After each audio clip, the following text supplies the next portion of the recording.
Action. Hallelujah. മൂന്ന് hallelujah പറഞ്ഞ്. പരിശുദ്ധമായ പുണ്യമാതാ ബസിലിക്ക പള്ളിയിൽ നിന്ന് നമ്മൾ വാടിപ്പെട്ടി അമ്മയുടെ സന്നിധിയിലേക്ക് പോവുകയാണ്. അപ്പോൾ ഈ പുണ്യമാതാ ബസിലിക്ക പള്ളി വന്ന് നമ്മൾ വിശുദ്ധ ബലി അർപ്പിച്ചു, ആരാധനയിലിരുന്നു, കൗൺസിലിംഗ് കഴിഞ്ഞു. ഏകദേശം ഇപ്പോഴും 4 മണിയാകുന്നു. 4 മണിക്ക് നമ്മൾ വീട്ടിൽ നിന്ന് പുറപ്പെട്ട് പുണ്യമാതായിൽ നിന്ന് വാടിപ്പെട്ടിയിലേക്ക് നമ്മൾ പോകുന്ന ഈ നിമിഷങ്ങളിൽ നമ്മൾ അഭിഷേക പ്രാർത്ഥനകളും വചന ശുശ്രൂഷയും ശക്തമായി നമ്മൾ കൊടുത്തുകൊണ്ടാണ് മുന്നോട്ട് പോകുന്നത്. അപ്പോൾ വാടിപ്പെട്ടി എന്ന് പറയുന്ന വലിയൊരു അനുഗ്രഹ ദേവാലയമാണ്. അവിടുത്തെ തീർത്ഥമാണ് ലോകത്തിൻ്റെ എല്ലാ ഭാഗത്തും അരുൾ മരുന്നെന്ന് പറയുന്ന ദേവാലയത്തിൽ നിന്ന് പുറപ്പെട്ട്.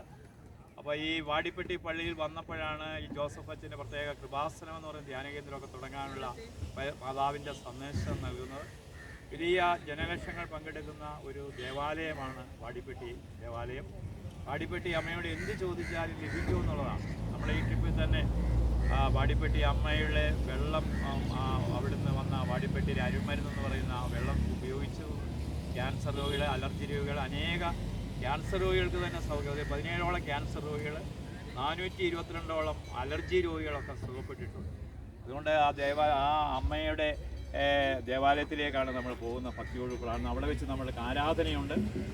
ആരാധനയിൽ നമ്മുടെ എല്ലാ നിയോഗങ്ങളും സമർപ്പിച്ചുകൊണ്ട് ഒരിക്കൽ കൂടി നമ്മൾ പ്രാർത്ഥിക്കുന്നു. അങ്ങനെ ഈ യാത്രയിലെ പരിശുദ്ധ അമ്മയുടെ സാന്നിധ്യം നമ്മുടെ കൂടെ ഉള്ളത് കൊണ്ട് അമ്മയെ മഹത്വപ്പെടുത്തിക്കൊണ്ട് ഇപ്പോഴേ ഒരു പാട്ട് പാടും. ആരാ പാടുന്നത്? ഇങ്ങോട്ട് കരുന്നു. കരുന്നിക്കും. കണ്ണൂരിൽ നിന്ന് വന്ന ഗ്രേസിക്കുട്ടി. ഇങ്ങോട്ട് കണ്ണൂരിൽ നിന്ന് വന്ന ഗ്രേസിക്കുട്ടി പിടിച്ച്. കണ്ണൂരിൽ നിന്ന് വന്ന ഗ്രേസിക്കുട്ടി അമ്മയാണ് ഇപ്പോൾ പാടുന്നത്.